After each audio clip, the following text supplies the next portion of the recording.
Good morning, welcome back to our channel. তো আজকে হচ্ছে রবিবার, আর রবিবারের সকালটা শুরু হয়েছে সকাল 11টা থেকে। অনেকটা লেট হয়ে গেছিলো উঠতে, আসলে এত ঠান্ডা ঠান্ডা ওয়েদার দিচ্ছিল। তো ঘুমিয়েছি, কখন যে টেরই পাইনি যে সকাল হয়ে গেছে। উঠেই দেখো ও চলে গেল বাজার, কারণ সবজি টবজি আনতে হবে। আর আমি এদিকে চলে আসলাম ব্রাশ করতে। তো ব্রাশ ট্রাশ করে তারপর দেখলাম ও চলে এসেছিলো আদা রসুন নিয়ে। সব শেষ হয়ে গেছিলো, তাই ওগুলো ছাড়াচ্ছিল, আর আমি এদিকে রেডি হয়ে নিলাম। 1 ঘন্টার মধ্যে আমি সমস্ত কাজ করে ফেলেছি। আজকে যাব একটু দোকানে, কারণ দোকানে একটু কাজ আছে। কতগুলো কাস্টমার আসবে বললেও ফোন করেছিল, না হলে তো আমি সচরাচর রবিবারে খুব একটা দোকান খুলি না। একটা দিন ছুটি পাই, ওর সাথেই টাইম কাটে। আর এই যে দোকানে আমি চলেও এসেছিলাম, আর ও চলে এসেছিলো শাটারটা ওঠাতে। চলে এসেছি পার্লারে, আর এসে এই যে ঝাড়ু পোছা শুরু হয়ে গেছে। আজকে সানডে, ভেবেছিলাম যে আসবো না, কিন্তু তারপরে দেখছি যে যাই। সানডের দিনকে না কাটিংগুলো হয়, তো তার জন্য আর কি চলে আসলাম। হচ্ছে বলো তো, সানডে তো 3টে সানডে আমি খুলিনি দোকান। তো তারপর অনেকজন ফোন করে বলছে, দিদি তুমি সানডের দিনকে দোকান কেন খোলো না, বাচ্চাদের কাটিংগুলো হতো। তারপর এমনিও অনেক কাস্টমার যাদের হয়তো অফিস থেকে ছুটি পায় সানডের দিন, কি ধরো তারা আসবে, এবার ফোন করে আমাকে। তার জন্য আমি দেখছি খুলি একটা সানডে দেখি। তো যদি এই সানডেটা সেরকমভাবে মানে হয়, তাহলে পরের সানডে থেকে আবার খুলবো। মানে সানডেতে খুব একটা সেরকম হয় না, যার জন্য আমি খুলি না। আবার একটা দিন তো বাড়িতে ও থাকে, তাই আমি ভেবেছি একটু ওকে টাইম দেওয়াটা দরকার, তাই না বলো? সবসময়তে কাজ নিয়ে ব্যস্ত থাকলে আসলে অনেকজন আছে সানডের দিনকে একটুখানি বাড়িতে বসে রেস্ট নেয়। তবে অনেকজন আছে যে নিজের একটু পরিচর্যাও করতে চায়। যেমন এই যে দেখতে পাচ্ছ, একটা এসেছিলো ভাবিজি, তো ফেসিয়াল করলো, কালার করলো। আসলে অনেক হাউসওয়াইফ আছে যারা শুধুমাত্র কাজ টাজ নিয়েই ব্যস্ত থাকে। তো সবাইকেই দেখো নিজের পরিচর্যাটা করাটাও কিন্তু দরকার। আমি বলছি না যে আমার কাছেই আসতে হবে বা পার্লারেই আসতে হবে, তুমি ঘরে বসেও কিন্তু পরিচর্যা করতে পারো। কিন্তু অনেকজনের কী হয়, শুধু সংসার করেই থাকে। তো এরকমটাও কিন্তু করতে নেই, কারণ সবার আগে তো সারাক্ষণ কি কাজ করতে ভালো লাগে কারোর, বলো? তো কাজের মাঝে মাঝেই নিজেকে একটুখানি সময় দাও, নিজের ভালো লাগাগুলোকে দেখো, তবেই না সংসার ভালো থাকে। না হলে তো সেই খুঁটিনাটি ঝগড়া লেগেই থাকে সংসারে, তাই না বলো?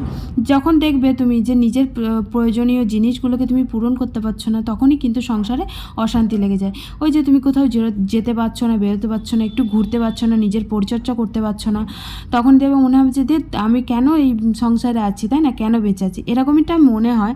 তবে আমি বলবো যে সব কাজের মাঝখানে দেখো আমরাও তো ব্যস্ত, কিন্তু তারপরেও নিজের জন্য কিন্তু একটু টাইম বার করি। তো সবাইকে কিন্তু এরকম নিজের জন্য একটু টাইম বার করা দরকার, যতই কাজ থাকুক না কেন। চলে এসেছিলাম বাড়ি, আর এখন বাজে ওই 3টে মতন। আর এসে আমি চেঞ্জ করিনি, আগে দেখতে আসলাম রান্নাঘরে যে কী রান্না করেছে, কারণ আজকে না মাংস আনেনিও। তো আজকে করবে বলেছিল একটা স্পেশাল কিছু, তো সেটাই আর কি দেখবো বলে আসলাম। তো চলো দেখি। এই যে স্পেশাল, তো আমি ভেবেছি হয়তো খাসি এনেছে, কিন্তু না গো, এটা হচ্ছে ডিমের ঝোল করেছিল। এত সুন্দর কালার হয়েছিল, তার সাথে হয়েছিল পোস্ত দিয়ে আলু ভাজা, তার সাথে ছিল স্যালাড। আর দেখি তো আমার প্রচণ্ড খিদে পেয়ে যাচ্ছে। তো চলো আমি চেঞ্জ করে আসি, আর একটু গাটা ধোবো, প্রচণ্ড গরম লাগছিল। তো চলে এসেছি বাড়ি, আর এসে পাঁপড় ভাজলাম। আর আজকে রান্না হয়েছে তোমাদেরকে তো দেখালাম, এই যে দেখতে পাচ্ছ, সেমটা দারুণ হয়েছে। আর এই যে গোল গোল করে আলু ভাজা আর স্যালাড, আর আমি এখনই পাঁপড় ভাজলাম। এই হচ্ছে আমাদের দুপুরে আজকে লাঞ্চ মেনু, বুঝলে? চলো, আমি বলি না রবিবারটা মাংস ছাড়া জমে না, হ্যাঁ কথাটা ঠিকই। তবে আজকে মনে হচ্ছিল না যে মাংস খাচ্ছি না, কারণ আজকে সত্যিই মনে হচ্ছিল যে খাসির ঝোল খাচ্ছি। এত সুন্দর হয়েছিল রান্নাটা। দেখো আমি খেতে খেতেই যে কতবার বললাম যে উফ, দারুণ করেছিলে তুমি রান্নাটা। সত্যিই তাই, সঞ্জুর হাতের রান্না যেন অসাধারণ। আমি ওকে বলি মাঝে সাঝে, জানো তো, যে তুমি একটা হোটেল খুলবা, দারুণ চলবে কিন্তু।